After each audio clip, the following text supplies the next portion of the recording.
Live in Nashville for the NHL Draft. A full week of shows. I'm so fired up, I can barely sit down to it with the lead. The lead today is that I have a new co-host, and it's Jason Gregor, all brought to you by The Brick. Gregor, thanks for hopping in. The whole week of shows. We're going to have a good time. Buddy, I'm looking forward to it. It should be good. We are, we have a lot to get to today. Do we have to what's the rules on your pod? Do I see you like grabbing the stand? What's the rules? The thing is, there are no rules. Sometimes I'll sit with it back here, leave it up there. It really doesn't matter. Aaron's at the controls. He'll make sure we sound good. Gregor's appearances all week on Oilersnation Everyday, brought to you by The Brick. Not only do they have the best deals on indoor furniture, but they have what you need to make a perfect patio. It's summertime. You want to kick back? Maybe throw TV outside, put a Jays game on. That's always a nice way to enjoy a weekend. The Brick's got the patio furniture to make it happen. They do. It's awesome. Also, highly recommend the stand-up desk. Game changer. Gregor almost didn't do this show because we didn't have a stand-up desk for him. It's true. It was a contentious negotiation point. The Brick obviously isn't in Nashville right now. We are in Nashville. The Sports Closet studio is on the road, and we are here as well, because it's all possible. Our friends at AMA Travel, they can make your summer vacation as smooth and flawless as our trip down here to Nashville. We had a direct flight down. Our hotel is awesome. It's got a pool up on the top level. I forgot my swim trunks, borrowing some from Gregor later this week. But either way, we're going to get after it. That's not happening. We're going to have a good time. Frank Seravalli's going to stop by as well. He's just on the other side of this door that I'm looking at. Sweating. Yeah, he's sweating. It is hot in Nashville, mid-30s kind of all week here as the NHL convenes for not just the draft, but the awards as well. We got a short for giant offseason question we'll dig into in just a little bit as well. This is my second NHL draft that I covered. The first was last year in Montreal. How many have you covered now? Oof, I think this is 15 or 16, I think. What was your first one? Do you remember? 2006. Because obviously the Crosby one was in the hotel where there was no one there after the lockout. So, and it's funny, the first one I covered in 2006 was in Vancouver, which is the last time both the awards and the draft were in the same city. That is interesting. I love that they're both in the same spot here. Oh, the whole league coming together. Yeah. It's the way to do it. Yeah, 100%. Yeah, no, you have obviously a lot of the big name NHL players, which usually aren't in the draft. So I think for a lot of the draft eligible kids, it's pretty exciting. You know, you got Karlsson and McDavid and everybody else who will be here tonight.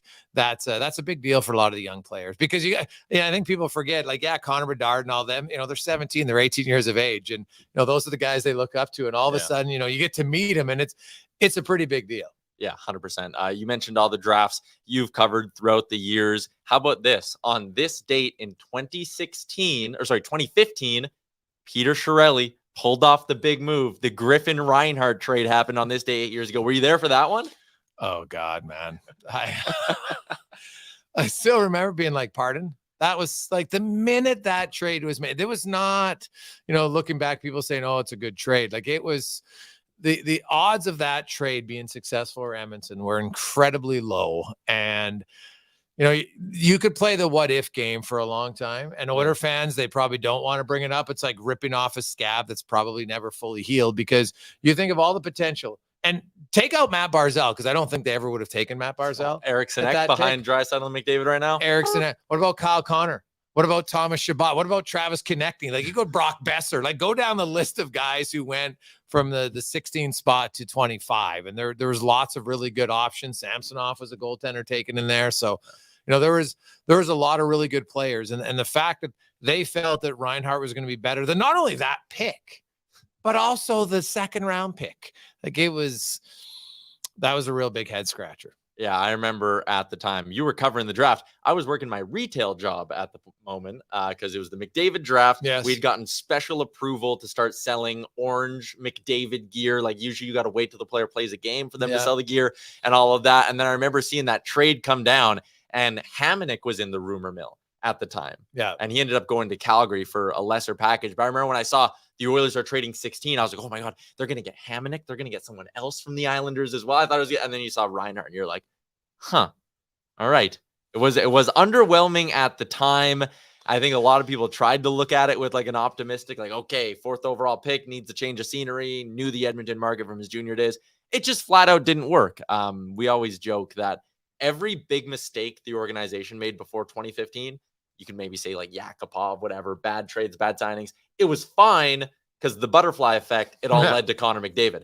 Any of the mistakes after McDavid are just painful. Well, and there was a stretch, not to relive it because Oiler fans are excited about this. Not so much this draft. I don't think there's going to be a ton of action for the Oilers. They don't have a first rounder. I'd be stunned if they traded up. I think there's a much better chance of them trading down. But also, if you had to guess on what I think's the best odds, I still think they're going to make the pick. There's a lot of players like you look and if you go at need for the organization, they need a right shot. They need a right shot puck moving defense. But I know they're going to say, what? They have Bouchard. Yeah. Who else do they have in the organization? Keep in mind, the second round pick they take today is somebody who might be helping them in 5 or 6 years, realistically. So I look for a right shot puck moving defenseman in the second round or a right winger. I think ideally now, if there's a center that they clearly have better, then that's who they're going to take. But there are some right shot defensemen you could look for in the second round. And we're going to talk about that today throughout the week as well. As always, we are live on the Oilers Nation YouTube right now, where Top Cheese was in with the first comment of the day. Bring Sam Gagner back. It's not happening, but we always read the first comment of the day on the show. Bring Cassian home is in with one that I want to chew on here. Odds for Stuart Skinner to win the Edmonton Oilers' first Calder trophy in franchise history. You're someone who votes on the awards. I do not. I think there is a case for Stuart Skinner, just when you look at, without him, this Oilers season looks a lot different. In the regular season, like, if Skinner doesn't come in November there, Greg, this Edmonton year could have gotten off the rails in a hurry. He played a big role in them almost winning the division, almost winning the conference. His numbers very, very good for a rookie goalie, but there's also interesting cases for a Beniers and even an Owen Power. Oh, I actually have Owen Power. I have Owen Power first. I don't think that's going to spoil anything. And it's not going to spoil anybody's odds. I know a lot of people had Matt Beniers. I crunched all the numbers. Matt Beniers had a really good first half. His second half really slowed down. And when you look at it, just since 2016, he had the 13th most points of any rookie forward. Like, he didn't have a great forward year. Well, Owen Power played the most minutes of any rookie since Drew Doughty in 2009. When he was on the ice at 5-on-5, the Sabres were plus 17. When he was off the ice, they were minus 24. So that's a 41 goal differential difference from a rookie defender who played a lot of tough minutes. I actually had Skinner also ahead of Beniers. So, we'll see how it plays out. Honestly, I think that's the one award tonight that is up. I've talked to a lot of people. I know some people have Skinner number one.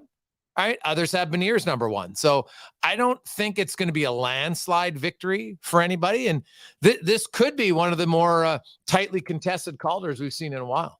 Yeah, it is nice. There are not a lot of awards that are up in the air. And a lot of people in the comments right now are talking about the fact McDavid's going to clean up. Getting the Hart, getting the Lindsay. Like, we know he won the scoring race as well. He won the Rocket Richard. Like, there is going to be a cool photo of Connor McDavid with all this hardware in front of him. But the Vezina's probably locked up. That's probably going to Linus Ullmark as well. I would think so. So the ones we're thinking on are what? Selke, Calder. Like Selke, I look at Patrice Bergeron. It's hard to think that Nico Hischier or Mitch Marner are going to beat him. I guess there's a chance. I just think Erik Karlsson had, when you look at all the numbers, he had a season that very few defensemen in the history of the game have ever had. And I know some are going to try to downplay because the Sharks weren't very good. I'm like, yeah, to me, that's almost more impressive. He was not carried by some elite offensive forward who was helping him get to 100 points. He was the guy carrying the team. Yeah.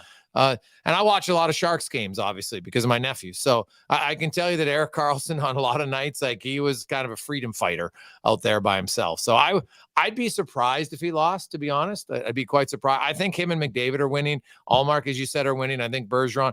The Lady Bing is, as a voter, like, I talk to players, I try to do as much research. It's a hard one to vote for, to be honest. So I don't have a feel on who's going to win that award. And but the Calder is the one that I'm most intrigued by for sure. We had briefly lost track of our pal Liam. It was hashtag Liam Hunt 2023 to get him back into the virtual studio. But I do see that we have him there now. So we're going to bring in our boy Liam. Liam, the chat was clamoring for you. They couldn't believe you weren't down here, but you're with us in spirit and with us in fashion. I like that choice of jersey. Yes, I went with the right style, the Nashville Sounds jersey, and then I said tomorrow off the show, I think tomorrow's a cowboy hat day, and then we're going to go to the cowboy boots on Wednesday, and we'll see what I can cook up for Thursday. Maybe I'll just have some chicken or something on the show. That's not a bad idea. Little Nashville hot chicken while you do the show live back in Edmonton. What do you think, Liam? You think Stuart Skinner can win the Calder? I think he can win the Calder, but I think obviously we're massively biased for him. But I think the story is right there for him, right? If it wasn't for him, like what would this team really be? Obviously, they outscored their problems on most nights, but some nights Skinner was there to help him out on most occasions too. What do you have, like 29 wins this season? And especially with the way Jack Campbell was, his inconsistencies, like Skinner for me has got a big fight for it. Like Matty Beniers, I agree with what Gregor said. Like the second half of the season was very inconsistent, and then Owen Power, I mean, he had a great season in Buffalo as well. So it's a tight one. It's just the one that you really have no idea what is going to happen. Yeah, it is. It is interesting here. Let's get to our Sherwood Ford Giant offseason question of the day, and I'll get your thoughts on it as well, Liam, before we get back to things. But the question today for our friends at Sherwood Ford the Giant, throughout the month of June, remember, you go make a test drive, boom, they make a donation to the Strathcona Community Hospital Foundation.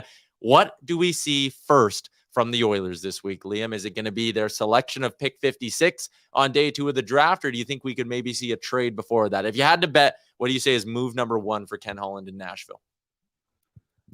Is it crazy to think move number 1 is trading down?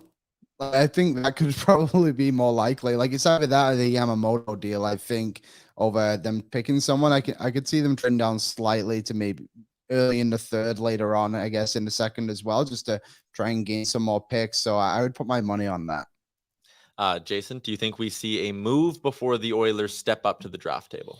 Well, when you consider the timeline, the buyout window closes on Friday, which means you have to be put on waivers for the purpose of a buyout on Thursday. Mm-hmm. I would say, yeah. Now, Yamamoto usually trades of non-elite players. There's been lots of day 2 trades. Right. And Kailer Yamamoto to me is a prime candidate for somebody who's going to get traded. Now, don't expect a huge return because it's essentially going to be a salary dump for the Edmonton Oilers. It might be for futures. It might be for a late pick. I think that's all it's going to be. Kailer Yamamoto is a player who has NHL skill, right? He's got the concerns with his size, right? That's just a fact. Now, the injuries as well, that's a concern. And the other wild card is Warren Fogle, because I think ideally they want to free up cap space. Those are only 2 options. If it's me and you're asking me who I would trade first, it's Yamamoto all day long. Yeah, me too. Just because I think come playoff time, I think Yamamoto could outscore Fogle in the regular season. I think Fogle's game is built better to have more success in the postseason. Also, $305,000. That for an Oilers team that is right there at the cap, that actually is like a pretty important number. That could be the difference between looking at the 12th forward you want to sign and saying, hey, we got money to give Janmark whatever it is, or we just got to get someone for league min, or we can't carry that extra piece on the roster, right? Like that is a big difference. $305,000, man. Think about it. That's almost what they got Nick Bukestad after Arizona retained some of his salary. And they were in LTIR space. If you can work it this year, obviously Smith, Clefbaum no longer on the books. You're not in LTIR space, which makes your life infinitely easier. They plan on starting the season, ideally, if the cap is 83.5, they'd like to start the season around 82.5 to 82.9. And so give themselves a buffer of space that they can actually accrue some cap space throughout the year. Threw up a little poll in the YouTube chat. So if you're watching there, hit the like button, vote in the poll. What happens first? A Yamo trade, they make pick 56, or we hear news about a potential buyout. Lance is in. Northside Lance is what he went by on the 1260 text line. He says he wants my opinion on banana bread. I know that was always a contentious thing with you and Struddy on the Jason Gregor show. I love it. And if you can get it with a little bit of chocolate chips in there, it's an elite way. It can be a snack. It can be a breakfast. It's a versatile food. Well, the thing I found out meeting Steve Ellis last night, who really can't taste a lot of food, I think Struddy might have the same affliction. He just doesn't know. He just doesn't really know. Steve's well aware of his. Struddy just doesn't know because some of his culinary choices were more questionable than a Griffin Reinhart trade. There you go. That is a good way to put it. Our Sherwood Ford Giant offseason question. The poll is in the chat. What do we see first from the Edmonton Oilers? Someone by the username Taves to Edmonton, they gave us their list. They said they want Pesce, they want Brown, they want Taves. I don't think the Pesce deal is going to happen. We're actually hearing rumblings he might re-up in Carolina, which always felt like it made sense. Like he wanted to be there. Well, they would want him. He's a good player. So I don't think the Pesce thing's going to happen. Connor Brown, who knows? I would love to see it happen. I think the player, from his comments on Gazdik's podcast and things like that, the player is clearly interested in coming here. I just, cap-wise, like, it's one thing for Connor Brown to sit here and go, I would love to be an Oiler and play next to McDavid. It's a whole different thing if another team's offering him 3x3 and Edmonton's offering him the 1-year bonus deal. So I had conversations with some people around the scenario with Brown. And so I think if he's looking at an incentive type of contract, he would strongly consider it with Edmonton. And that might be one of the few places. And why? Because, I don't know, 97 and 29 would be his 2 centers. And your odds, now keep in mind, the bonus structure that he signed would be very similar to what Patrice Bergeron signed. And if you look at Patrice Bergeron, it was games played. It was a minimum, like it was pretty much a guarantee, right? It's a nice way to just get around the money. But here's the thing for Edmonton. The Oilers expect to be a legit competitor for at least 2 years, likely more. So because I've seen a lot of Oilers, hey, just sign Brown for $1 million, bonus gets him up to 3.3. Here's the problem. That means then you have 2.3 of bonus overages. That kills your cap next year. It's like dead cap space. You don't want to do that.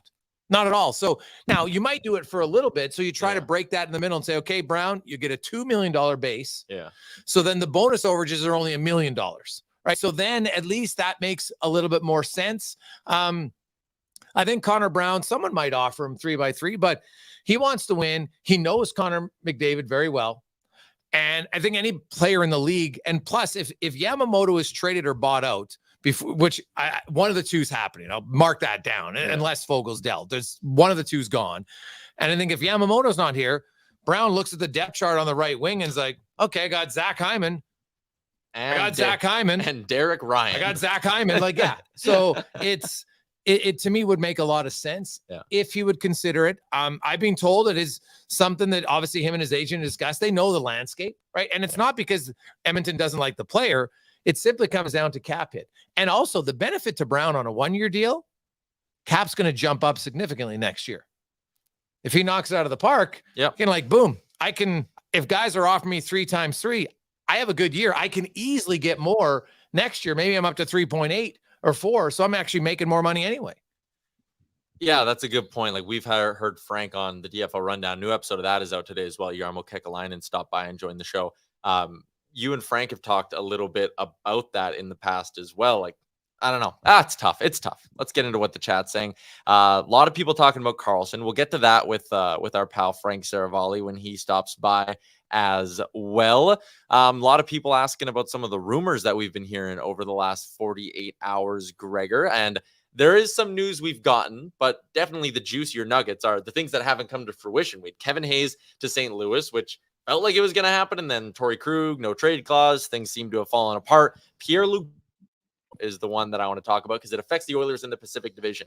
Dubois to the Kings, if, and it is an if, according to Frank on Daily Faceoff Live, if that happens, is it a good move for the Kings, or do you think they're maybe spending in an area where they don't need to be? So here's my question if I'm LA. So when they lost to Edmonton, did they lose because they didn't have a good third line center? I don't think so. No. So I don't. We talked about this off the air. Their third line was good in the playoffs. It was very good in the playoffs. So you bring Dubois, and I can see them. There's a little bit of, hey, Kopitar's still good, but there's a transition period. So my question is, do you believe that Pierre-Luc Dubois is a number 1 center? So far in his career, he's been a really good number 2 center. Mm-hmm. Philip Deneau could be a number 1 center defensively, but he's not a number 1 center offensively. So you're replacing Kopitar. You have a good plan. But are you upgrading at all? Now, it's hard to do. Let me make that abundantly clear. So it's hard to find legit number 1 centers. There's not many that I call legit. Now, Dubois could maybe play first-line center minutes, but his production's never been what I would call high-end. It might be a low-end number 1 center. Now, maybe as he gets older, he gets better. But to me, I understand why they make the trade, but I don't think it suddenly means that LA is like an infinitely better team and suddenly they're going to really push Vegas or Edmonton. I don't see that. Now, I could be wrong and maybe Dubois flourishes, but I've seen him. He's been good. He hasn't been dominant. Yeah. Liam, if something were to happen there and Dubois does end up in LA, would that leave you a little bit nervous? Like for me, I'd be infinitely more nervous about the Kings heading into next year if they got Hellebuck compared to Dubois.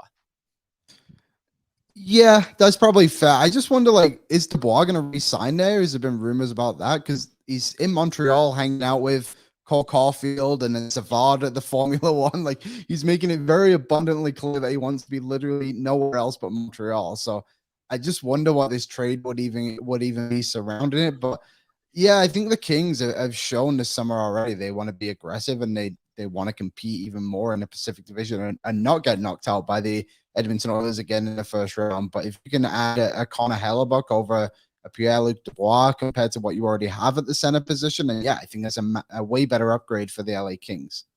Well, Dubois is in Montreal though, because that's his offseason home, right? So but the talk there has always been that he eventually wants to play in Montreal. And I think part of the issue there is Montreal's going, why would we pay through the nose for a guy who could be a UFA in a year? But the idea that Dubois could be open to other landing spots is interesting. I mean, come on, even if you're from Montreal, getting to live and play in LA is pretty sweet. Well, I think any team that's acquiring Dubois is acquiring him knowing that they probably have an extension. Like, why would you acquire him just so he can be a UFA for you?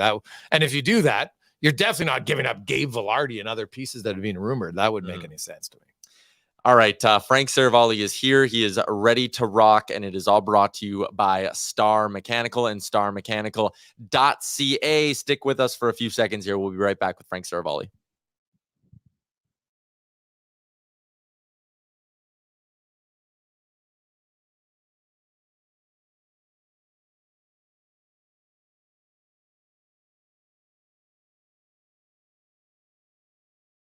All right, it is a crowded set on Oilers Nation every day. Frank Seravalli with a Star Mechanical little pop-in, some insider talk here on the week of the draft. Tight quarters. A lot of beef here. Yeah, sure. Not personal beef, though. No. Well, we're all getting along pretty well in our first few days. We had a good dinner, had a couple Moscow mules last night. Gregor was drinking the house margaritas. I just popped my hot chicken cherry down here. Where'd you go? Right here in the lobby. Had a little Nashville hot chicken to start off the week, so we're good. Very hot. No. Played it a little mild early. Yeah, it was just Nashville waiting in. mild chicken. Waiting in. NHL awards tonight for the people who are going to be watching on TV. They're going to get to see some Frank Seravalli, and we're going to get to see some Frank Seravalli eating hot chicken on TV. They are, and it's live too. So like, live, like don't choke on anything. Yeah, right? Like, geez, that's kind of my concern. You think Biz doing the Heimlich on you? They said don't. They always say don't eat and talk at the same time, let alone eat and talk on international TV. What if I am eating and I, choke or spit or something? And don't chew with your mouth. There's a high probability to have this be mortifying. Hey, don't chew with your mouth open either. Yeah. Right. That wouldn't be good. Those are our real, big insider tips for you, Frank. Eating on national TV. We'll give you the insider tips. We want the insider news from you. We threw up a poll. We asked everyone, what do they think the Oilers' first move is going to be here in Nashville? Will it be pick 56? Will it be a buyout? Or will it be a Kailer Yamamoto trade? What do you think the market's like for Yamamoto right now? Do you think there's a chance we get that news in the next 48 hours? Well, they're trying. I mean, Jason outlined the idea of what they need to get done basically by Thursday. Need to move him before the draft concludes, or else you got to put him on waivers. So for the buyout purposes, I would say there's a high degree of probability that they try and find a suitor. Like, I wonder if a team like Arizona, again, not a dumping ground for contracts anymore, but is looking to get better. Maybe for a team that's taken a few players off of waivers the last few years, this is kind of essentially the same idea, is let's get someone that I still look at Yamamoto and say, this is someone that when healthy has 20 goal potential in this league. Scored 10 and 58 this year, and a lot of things went wrong. Yeah, so I'm not as down on the player as a lot of other people are, especially in the marketplace, because I think the real truth of what happens in the NHL is that no one wants to give anyone a get out of jail free card. Like, no one wants to help the Oilers do their business. And so, I think that's kind of where the Oilers stand. Is Ken Holland, I'm told, doubled back over the weekend and was making some calls to try and move Yamamoto. So safe to say that's the first move we can expect from the Oilers? Or do you think they're sniffing around some other areas? I think they are. I think they're nibbling on the edges is what I would call it. I think they're kicking tires to understand what the marketplace looks like to improve at some of the positions that we talked about. And we've talked about kind of the whole offseason. Right wing, fourth line center, maybe third line center, depending on how things shake out with McLeod. I think they want to keep him and like him, but if there's an opportunity to upgrade, he might be one of those guys that ends up being on the move. Certainly wouldn't say it's likely or put him on my trade targets board, but I think it's a greater than 0 chance. And yeah, I think, maybe adding a little bit of a different profile on the back end too, just a different stylistic fit, if that makes sense. Yeah, the one thing about the back end that's interesting is having more conversations here the last 48 hours is the organization agrees Broberg has to play. But the problem is there's Nurse, Ekholm, and Kulak. So if he's playing in the organization, it's likely in the American League next season, which is fine, but I'm not sure that's ideal. So I wonder, because his cap hit doesn't help you clear any cap space. So is there a bigger deal where he becomes a focal point from a team who thinks, hey, this is a guy that can become something? You'd obviously have to move Yamamoto and others in a package deal, but the Broberg one, well, I don't think they're like actively, looking to trade him. I think they're probably he's not untouchable. Open. Oh, he's not untouchable. Definitely No, definitely not. What kind of value would he have around the league? It's not. That's the problem. Is it's not really that high because you don't know what he is. Yeah, people don't, and they need to see more. The problem is, so like the good thing is Broberg needs to play, and the bad thing is Broberg needs to play. If that makes any sense, like it's a chicken and the egg kind of thing. And the Oilers they're not really in the bleep around and find out category, if that makes sense. You can't afford to throw him a 40, 50 game run at this opportunity to have it kind of bite you in the ass and go the other direction. So that's one of the things the Oilers have to weigh is, as much as we might like the idea of Broberg, the execution of Broberg chewing off more minutes for us leaves them a little bit vulnerable, I think. I know, it's fair. CC Fogel talked about those guys that are on your trade targets board a little bit here. I guess this is maybe a redundant question because you said they're sniffing around a few things. If there is a splash that Ken Holland makes in the next 3-4 days, more likely to be a forward than a D-man? Yes, I think so. So a right shot forward. We know wing likely. Yeah, Gregor was talking earlier about just how thin it is on that right side, especially if you move out a Yamamoto. So not that you want to get Oilers fans' hopes up here. Could it go as high as a Konechny level trade, or is it somewhere between in terms of value, like a Konechny and a low tier free agent ad? Like in the middle there, do you think they have interest in going as high as like a Konechny type move? I think there's interest. I think they're concerned about the cost and the significant price to pay to get him, and then to wedge, like, what's the residual cost after that in terms of the damage and carnage on their salary cap? Yeah, I like Konechny as a player. When I look at Edmonton's needs, a $5.5 million right winger, I don't think is like, and to get him, you probably got to give up some decent pieces. You only have so many pieces. Like you have the first rounder in 24, you have Philip Broberg, maybe some will say Borgo. I'm not sure what his value is at this point. So if you have to give up 2 of those pieces to get a right winger, I don't think that's the missing piece for the Edmonton Oilers. Yeah, the reason I know some people are itching, right? They're saying Pesce and Konechny as well, all of these big names. I like your point of view. You only have so many bullets. And this Oilers team, as it's currently constructed, with the 6 D-men they have, and even with the right wing depth, leaving you wanting a little bit more, it'll keep you in the hunt at least. It'll get you. You'll be one of the best teams in the division, one of the better teams in the conference. Maybe there's something to be said about keeping your powder dry, wait till the deadline. Like, think about at this time 12 months ago, Matthias Ekholm, like saying a pipe dream isn't even right. Like he wasn't even on the radar as a guy who could be available, but then Nashville gets off to a bad start. Boom, he's available. Boom, you get a real big impact piece. Maybe it's smarter for Holland to just kind of sit back and say, we're good enough as is. I have my bullets for the deadline. I could have even a little bit of cap space. I'll just do something then. I'll see what my needs are then. See how injuries break, all of that stuff. Maybe waiting till the deadline to play, even if it doesn't quite satisfy the quench for a big move in the moment, or the thirst for a big move in the moment. Yeah, like I think you can do both. I think you can look, and if the right deal's there, then you make the right deal. But I don't think Edmonton has to make what I would deem as like a desperate deal. I don't think they're in a desperate mode that they're like, oh my goodness, we have to come in October and we've got to have every hole perfectly filled, because they probably want to leave some ice time for a guy like Dylan Holloway just to see what he becomes. You never know. Like, I don't know how good Dylan Holloway can be at the NHL level at this point. So you kind of got to wait and see. And if all of a sudden you can find a guy and he can score you maybe 15 goals at $925K, well, then, that's a big difference. But I still think Connor Brown is a more likely possibility than acquiring a guy like Travis Konecny. I don't think Brown's a very likely possibility. Nah. If I were handicapping it, and I know Tyler just got upset, and I know we have a sign at the studio that's a countdown until Connor Brown gets here. I don't want to be the guy that's raining on everyone's parade. I just want to properly set and temper the expectations in the marketplace, which is asking him to leave a significant amount of money that could potentially be on the table just to take the 1 year at Edmonton. I understand how that could be a stretch, right? That's essentially what the Oilers are looking at. Small cap hit bonus incentivized deal that you are like, Connor Brown, come here and knock it out of the park. And when the cap goes up next year, you sign somewhere else. And everyone kind of goes in knowing that this is a temporary thing. However, and sorry, I'm just, dealing with some potential breaking news here, if that's why I seem distracted, not to tease everyone.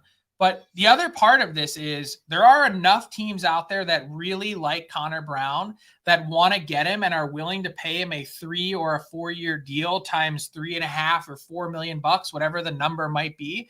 So like, let's game theory this out on the Brown perspective to put a proper bow on this. Let's say the Oilers are offering a $1.5 million base salary with the potential to earn another 2.5. I'm just making these numbers up in my head, out of the clear blue sky, and that brings his total to $4 million. And you do it in easily attainable. Yeah, like the Patrice Bergeron, right? Every 10 games, the guy gets another $500,000 or whatever it might be. Now you're going to have to compare that $4 million against, even on the low end, $12 million somewhere else, or you're leaving $12 million on the table potentially or more. And if you're Connor Brown and you're coming off of an ACL injury, I don't know about you guys, as attractive as the opportunity is in Edmonton, my thought process would be, my knee feels great, feels unbelievable. I'm really excited to get back playing. But what if I blow out my ACL again and my career's over? Am I really going to leave $12 million on the table just to bet on myself for one season? It's easy to sit there. Yeah. I wouldn't. And I just think that the Oilers are going to take a hard run at trying to get him. But I think even they are a little bit pessimistic on the idea that they're going to be able to pull this off. Well, I think there's a few things you'd look at. Is the Brown camp, do they get insurance on his career? Because if you have insurance on it, well, that can cover you some of that loss, right? That can mitigate some of the loss. And then there is, because you can always look at it two ways. You can say, you know what? Yeah, I'm giving up that potential. But if I go in Edmonton and I get the bonus contract, whatever it is, let's just say it's 3.5 total, whatever the number is. I have a decent, I don't have to crush it. Mm-hmm. He signed for $3.6 million before. He was not a 50-point player. Yeah. No, he was just a 40-point guy. So let's say he comes to Edmonton and all he has to do is score 45 to 50 points. It's not crazily outside the realm of possibilities when you consider what other guys have done in that situation. So let's say he goes to Edmonton on a 1-year deal. Then he scores 50 points. Well, now he's getting his money guaranteed. Is there a risk? 100%. But there's also, it depends how you view it. There's the potential to even make more, because whether he's playing with McDavid or Draisaitl, that's just an opportunity you don't get very often. Yeah, that's fair. Going outside of Edmonton, Frank, before we let you go, who are some teams you may be watching with a close eye this week? I mean, all the obvious ones: Winnipeg, Calgary, Philly, St. Louis. The Philly thing, them maybe having an itch to move up. That's fascinating, because you've been saying they like Michkov. Yeah, I think they're really intrigued about Michkov, and they're excited to meet with him this week. The Montreal Canadiens, I just reported in the last hour, are also confirmed to meet with Michkov this week. No one really, you can hear from friends and teammates and coaches and people that know him, but until you really get a sense of the player, and there's been widely varying reports on this guy, I don't know what to make of it, but I think the idea that no one has yet really had that face-to-face interview is really intriguing to teams. And I think if they like what they see, it might change the specter of how they view the pick. Yeah, I'm kind of bullish on Michkov, man. Why wouldn't you? Yeah, I think it's highly worth the risk. Now, one team, Frank. Is it really a like? Well, I don't think it is. Yeah. Is it really a risk? Like, especially when you get into the 6th, 7th overall range, Oh, like God. those guys have to go back to junior for a year, and then they usually spend a year in the minors. Like waiting an extra year 2 to get years in junior. Michkov is Yeah. nothing. Nothing. No. Here's the one team though that I'm intrigued to see. They just got Jordan Staal on a really good cap hit. I'm curious about the Carolina Hurricanes. I think they need to do something. I just wonder if it's this week. Well, what is that something? I guess is what I keep coming back Like, is to. DeBrincat enough of a something? You guys, I asked you that on the rundown a couple weeks ago. You guys both kind of said no, not big enough. I look at Carolina's got players that if you look at teams like St. Louis and Calgary who don't want to rebuild but want to make moves, it matches. Interesting. All right. See, I'm not going to tweet that and don't read it, but isn't this fun? It's trade season. So that's not going out? It's not yet, but it may potentially be. But I don't want to tease everyone, but I don't really get to show you guys how the sausage is made. I know. That's what's going on. Oh, that'd be something. We're teasing you, everybody. We're All teasing you. You need to have tweet notifications on for Frank Seravalli. And there's something else. I can't say it. Damn it. Okay. All right. Finally, the chat has been buzzing about one name, and it's Erik Karlsson. What do you get this at? What's the market for this guy? I think it's small. Like, who are we like? There's been like a Florida thing that went around. Don't see it. Okay. I mean, look at Florida's cap. Like, yeah. They now have Ekblad and Montour out for potentially the first couple months of the season. They can't go and spend that money, yet they need bodies in their lineup to start the year. I think those injuries made it even less likely that Karlsson could go there. I don't think the Oilers have had any conversation with the Sharks recently about Karlsson. Ottawa, since they got Chychrun, they kind of don't even really have the room.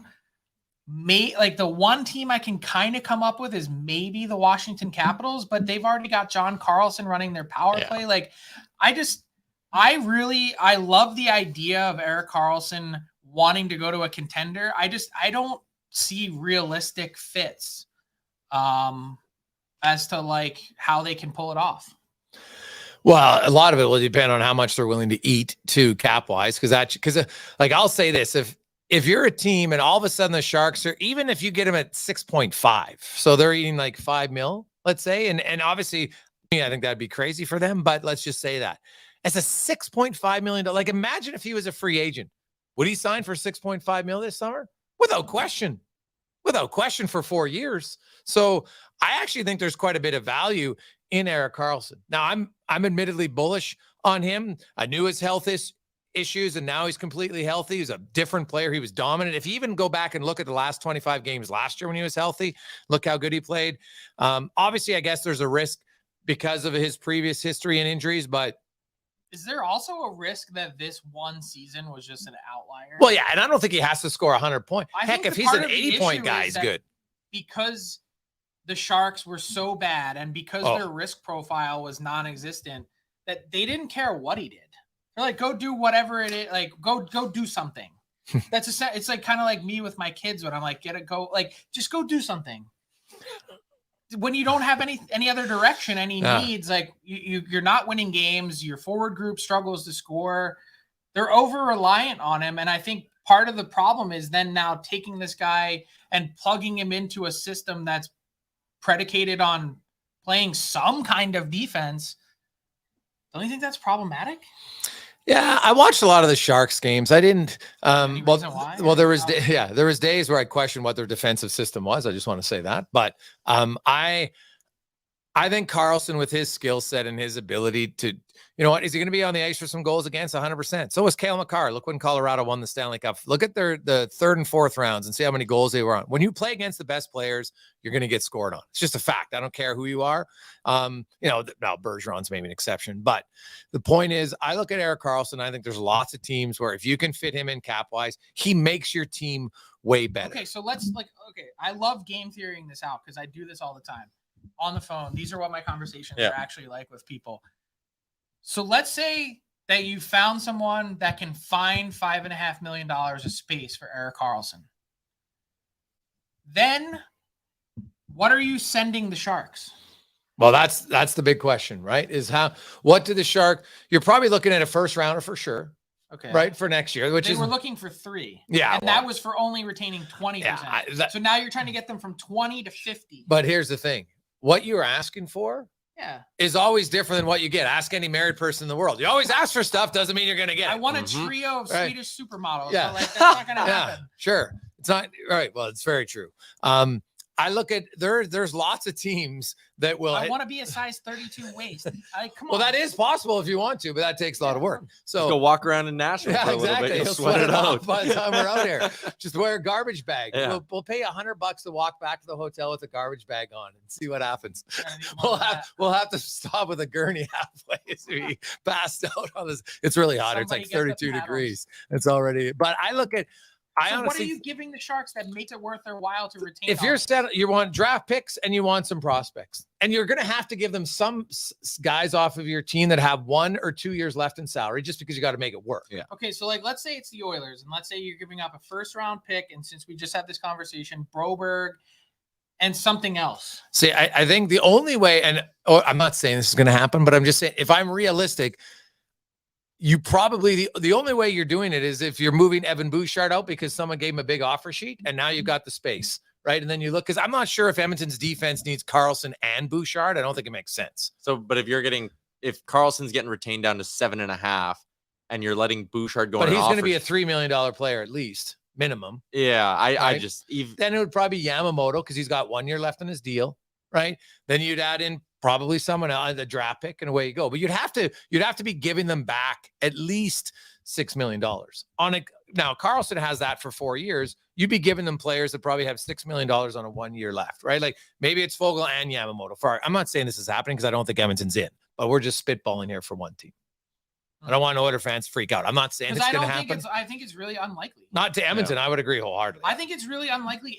If I were to handicap, what is the percentage chance that Erik Karlsson gets traded over the next 10 days? I think it's somewhere in the 10% range. And tell me, like, Nate, go you on could Cap be right. Friendly and just Ottawa. do the math. No, I don't think Ottawa needs them. Look at their 4 defense now. Yeah. And not only that, but then look at what that team, they're probably not, it's not going to happen, but look at what their cap looks like if they were to sign DeBrincat. Yeah. Yeah. I don't. Or anyone else, all of a sudden, even taking 17 goes away. 17 million that they have, they still need 2 goalies. Well, 1 goalie. Yeah. Unless they go Sogard, Forsberg, but yeah. Yeah, look at all these forwards to sign. Yeah. Like Ottawa's not one. Go back to the Cap Friendly homepage. Frank's now controlling my computer. Good. I'm controlling the stream. Give me the keys. I can't really come up with a deep list of Seattle. Teams. Then would he go there? How competitive is Seattle? An authentic chance to win? Yeah, I don't think they do. I want you to get this trade done, Frank, because I'm very excited. Anyways, do you need us to let you go? Do you want to go try to finish this off? See, here's the one team. No, I'm here for this. That I think if you want to maneuver things around, if you can include Ryan Suter and others in the deal, the Dallas Stars. Yeah. Makes sense. Now they just went and got Nils Lundqvist. Suter has the no movement clause for the 35 plus, right? Yeah. Huh. Yeah, the money would be interesting there, but I could see them being itching to make a big move here. The chat is just Frank, ever since you did that, the chat's just been going absolutely bananas, which okay, well, we're getting close. So if we stay on here long enough, I might be able to tell you. Okay, so then we'll keep going with this one. Let's talk about the news we have gotten so far over the last 48 hours in a segment we are calling the News Desk for Papa John's. The code word Gregor25. If you're a listener, or if you were a listener of the Jason Gregor show, no, just Gregor. It's just Gregor. It's just Gregor. 25% off. Just the code word Gregor, Gregor at Papa John's is going to get you 25% off your order. Maybe you want to give their butter chicken pizza a try, dude. Honestly, I'll tell you what. I'm obviously I'm from Philly, but I have like a serious crush on the Works pizza. Oh, buddy, from Papa John's. You get Works minus the Canadian bacon, which I don't know why they do in the US.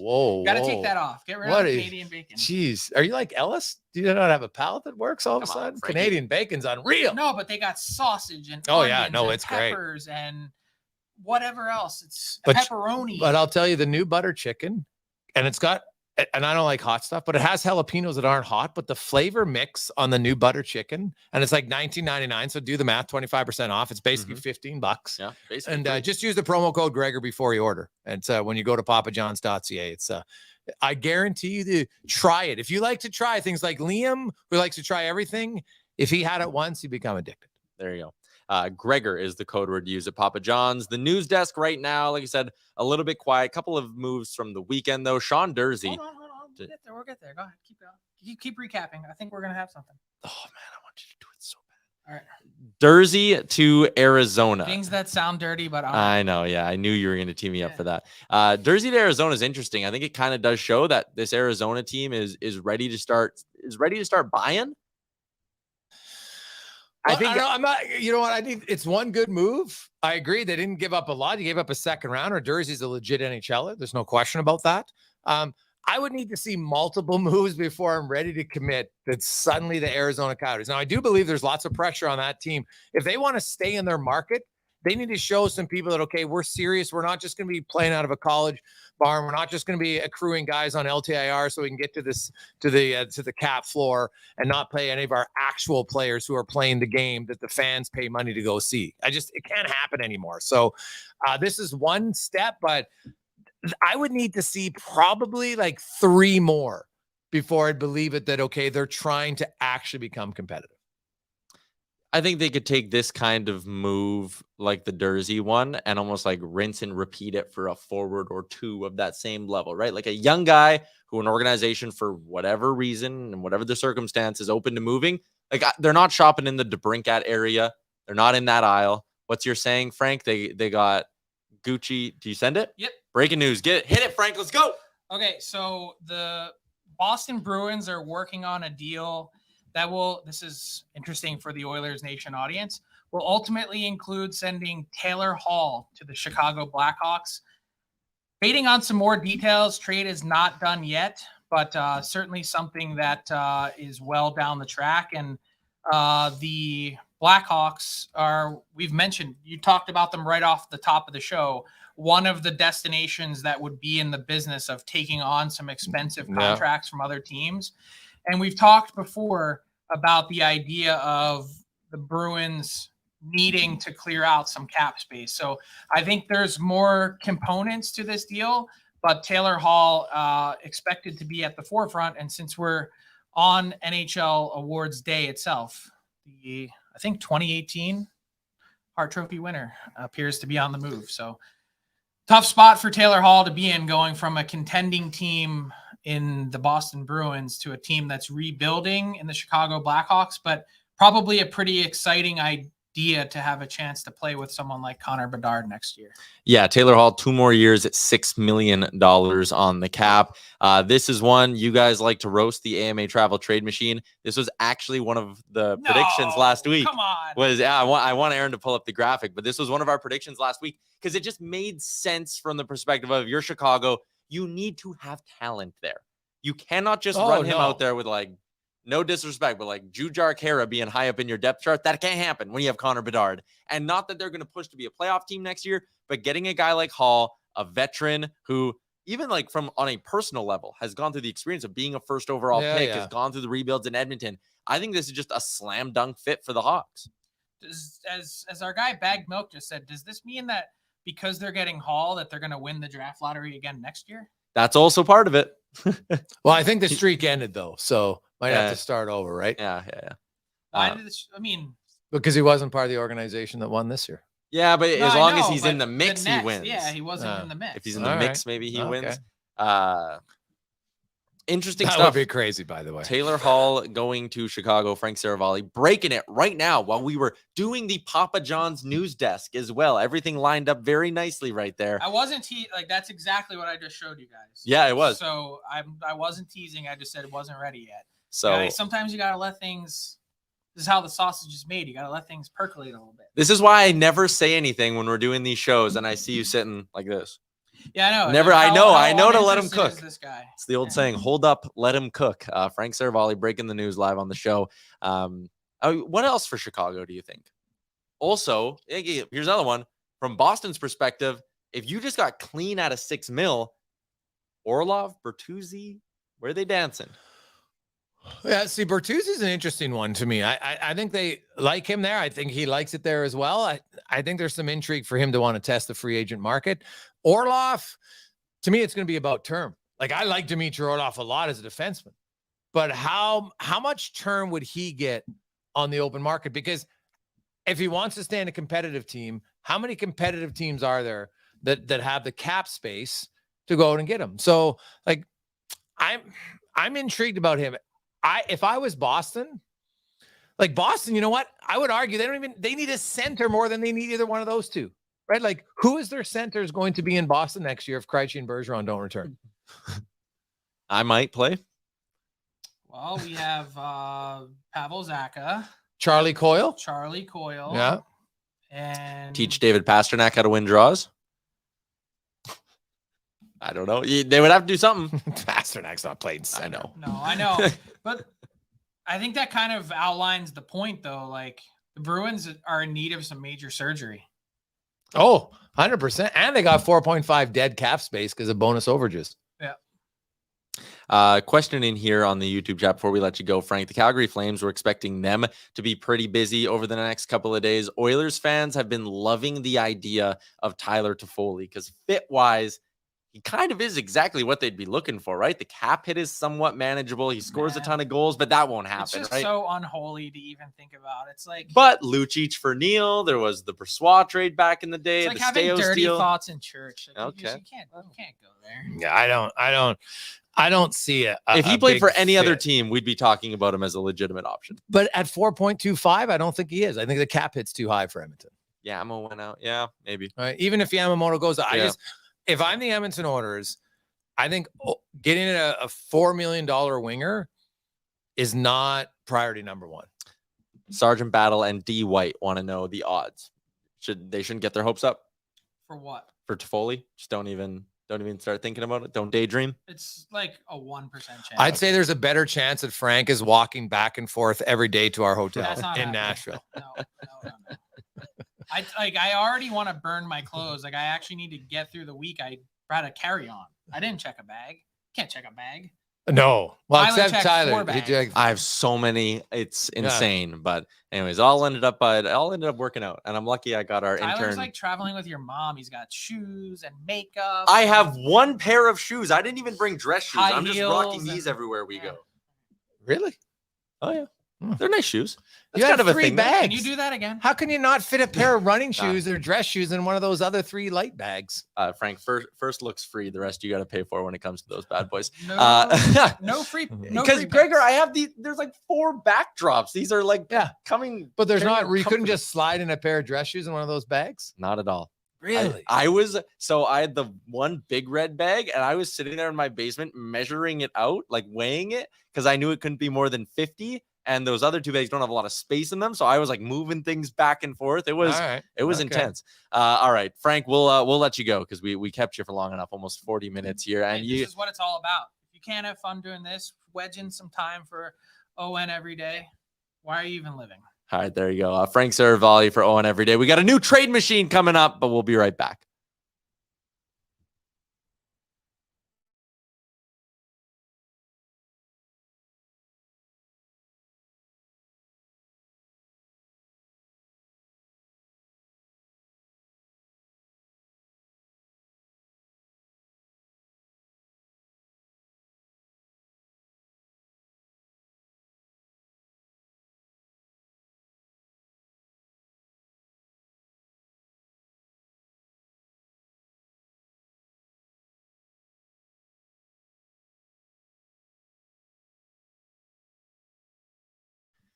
There you go. Frank Seravalli's appearance, as always, Star Mechanical, starmechanical.ca. Back inside the Sports Closet studio. If you're a Chicago Blackhawks fan and maybe you want to go get yourself a Taylor Hall jersey, our friends at the Sports Closet can absolutely help you out, whatever you need. I saw Liam's comment asking if these are my red shoes. Wouldn't you call these red, Gregs? No. What would you call them? That's like purple. You're crazy. You're all crazy. That's not red. I'm the only one who views them as red. But see your suitcase. Put the shoe beside your suitcase. That's there's different colors are a spectrum. Yes, that's not on the spectrum of red. Okay. AMA Travel Trade Machine. You know it. You love it. Shout out to amatravel.ca. I got a trip coming up in September that I booked through AMA Travel. Yep. I am going to Toronto on Thursday, watching the Jays for 3 days. Buffalo Bills home opener Sunday. Fly home Monday. AMA Travel makes it easy. Who are the Bills playing? Bills Raiders. Okay. It should be a decent little football game. Picking one where you should win. Smart. Yeah, Smart. That is always the key when you're watching your team out of town. You want to see them win. Hey, speaking of trips, many of your listeners, viewers, tomorrow the NHL regular season schedule will come out, and you could start planning your trip. Yes. I know you like to go on the roadies lots. Yeah. This year, so we'll see which good weekend Friday or Saturday night games. Although they don't all have to be that, but ideally, like a Thursday, Friday, Saturday. My dream goal for our AMA Travel Nation vacations next year, like we'll get Vegas. Vegas will get done. But my dreams, Nashville. Would love to bring a crew down to Nashville again. Great party spot. I think I'd like to do Seattle. So I'm hoping the schedule makers give us like a Friday or Saturday Seattle or Nashville game so we can make the nation vacations work. Because can you imagine 30 to 50, 60 Oilers fans coming down and taking over Broadway? That'd be something. Well, Broadway would be great. The thing about Seattle is just the facility itself. That's what I want to see. To see it, I think I've never seen a stadium like it, but on the street level at the one end of the rink, you literally can stand and it's like you're at like some minor league arena and you're looking in watching. It's crazy. That's cool. It's absolutely mind-blowing. And obviously with Seattle, there's other options if you want to see a football game potentially. Maybe you want to see a baseball game, although I'm not sure the Mariners, that'd have to be pretty early in the year because I don't see the Mariners being there late in the year. Yeah. And I'm not sure I'll see the Mariners in October. All right. The trade machine today, we cooked up a little 3-team trade for you. Okay. Greg's, you got to tell me who says no to this. It's between Calgary, St. Louis, and Aaron, flash it up here. Calgary, St. Louis, and Philly. Calgary gets Sanheim. St. Louis gets Hannafin. Philly gets 25th overall from St. Louis and a 4th from Calgary to make it all happen. Who says no? So is a 1st and a 4th, like a 25th and They're a 4th? basically trading Sanheim for a 25th and a 4th. Think that's not enough? Yeah, I don't think that's enough for Sanheim. I think they like the other two teams. Hey, you're each getting Calgary, I think for sure, because Hannafin says he wants to go, and you're going to get a guy under contract. What has he got? 7 years left on his deal? No, sorry, it starts because that's why they can trade him, right? Because his no move doesn't start till then. Calgary would do it for sure. I think St. Louis would do it because they're giving up a 25th pick, which might help you in 5 years. I think Philly would need more. Philly would probably want a little bit more. That is fair enough. Let us know on the YouTube who says no. I think for Calgary, if you're trying to keep that competitive window open, if you could maybe even, I'd say, try to find a couple deals like that, right? You swap Hannafin for a guy with control who's in his prime. Maybe you could find a way to do it with a piece like Lindholm as well. If Lindholm goes, nope, I'm not re-signing, I'm not coming back, maybe you could find a good young forward in another organization. Like I look at what LA did, and I just go, that's got to be the blueprint for Calgary and even to an extent Winnipeg, where you have these guys, a core that it's just not working. You need to freshen up. But your rebuild doesn't need to be Philly, Anaheim, San Jose. Your rebuild can be what LA did, what the Rangers did. Yeah, a little bit of a quick retooling. And now the Rangers had helped because they won a lottery, although those young guys haven't necessarily crushed it out of the park yet. But they also got the Adam Fox trade. So it's kind of like a Cale Makar on a little bit of one rung lower, potentially. They bring in Panarin as a free agent. That obviously worked very well. So I look at Calgary and like, if you could get Sanheim, like to me, you get a Western Canada boy who's under contract for a long time. That to me, and I talked about it earlier today in the rundown with Frank, that I said, look for Philly, Calgary. I think there's a trade there. There is definitely trade possibilities between those two. Right? Because if you're Philly and you're going scorched earth, you're like, okay, if we get Hannafin, then we know we can flip him later. Right? And you could also get something else, some draft picks. And Calgary, because Calgary's going to want some contract stability. And you want, Sanheim's not old, right? You don't want guys, I don't think they would have signed maybe they would have. But I honestly believe if Calgary had signed all 4 of Toffoli and Backlund and Lynn, all of them to extensions that were minimum 4 years, I don't think it would have worked out well. personally. So there might be a little bit of silver lining here for Calgary in the fact that they might be able to, and I don't think they have to trade Backlund this summer. I think that's a guy you can trade at the deadline. I don't think it's a big deal unless you're in the playoff hunt. And then if you lose him, like, how much value does Michael Backlund have right now at the age of 35? Not a lot. He's a guy who I think you hold on to, and then at the deadline, you find a contender who's like, hey, that guy for $2.5 million, he can play on our third line. And the other thing, some guys might be like right now, after the year it was in Calgary, they're really annoyed. You bring in Huska, who's a very, very positive coach, going to be different personality. And I think Calgary, one of the biggest underachievers in the NHL last season. And did Daryl Sutter contribute to it? Yes, but I think it's too much of an easy scapegoat to blame everything on Daryl Sutter. I think that's a little bit too easy. So I think there's a group of players there that want to rebound, right? I firmly expect that Huberdeau is going to be infinitely better next season than we was last year. That's going to help you a lot. And all of a sudden, Ty, that it changes now, guys like, oof, this is a fun place to be again. Right. Yep. And, during the year, there'll be the announcement probably officially. I suppose it was supposed to come in September, October, that they're going to have their arena. Now, that might not say Backlund, but it might have other guys saying, okay, we're 2 years away. Now we get this new facility. Oh, man, I want to be here for that. So things can change quickly if you're Calgary. It's not ideal for Craig Conroy, but I don't think he has to just be like, oh, my God, I got to leave Nashville and I got to have Hannafin gone. I got to have Lindholm gone. I got to have Toffoli gone. I don't think it's that desperate. Just catching up on the breaking news that Frank Seravalli broke on our show. Taylor Hall going to the Chicago Blackhawks. Chris Johnson says the Hawks were not on the 16 teams that Taylor Hall had on his no trade list. So they actually didn't need his permission at all to make this deal happen. I'm kind of sitting here going, who are the 16 teams that Taylor Hall would have put on there if the bottom feeder Hawks are? But I guess the destination is a prime one. So, well, I think it's the city. I think now, if I'm not mistaken, usually when you have till June 1st, every year in June 1st is when you reset your list. Oh, right. So, because it doesn't carry over, like you wouldn't set it June of last year and then not get to change it. So you get to change it every year. I'm pretty sure it's June 1st. At least that's what it is for most contracts, sometimes even earlier. Yeah. So you set it for that technical part of the new season. And by then they would have known that he had Bedard coming. Yep, that's a good point. Right. So he looks at some teams and is like, okay, I don't want to go here. I don't want to go here. And then it comes down to, well, and he might be, sometimes you don't put on a team because you think, well, they're not going to trade for me anyway. So I don't want to waste a spot on him. So maybe that was it. But Chicago's a great market. There's the opportunity there to be with Bedard and kind of help him. Taylor Hall was a guy who was the number 1 overall pick, right? He's won a Hart Trophy. He's had some up and down. He got traded at a time they didn't want to be traded. So I think there's lots of life experience that he could potentially help Bedard with. And he's got some skill. And you want Bedard to play with some guys with skill. Like, hey, you're Taylor Hall. You say, hey, I'm going to get to play with Connor Bedard. I got a chance here to have some pretty decent seasons. Yeah, 100%. I got to think there's more pieces of that trade, though, by the way. Yeah. Like, I don't think it's just going to be Taylor Hall.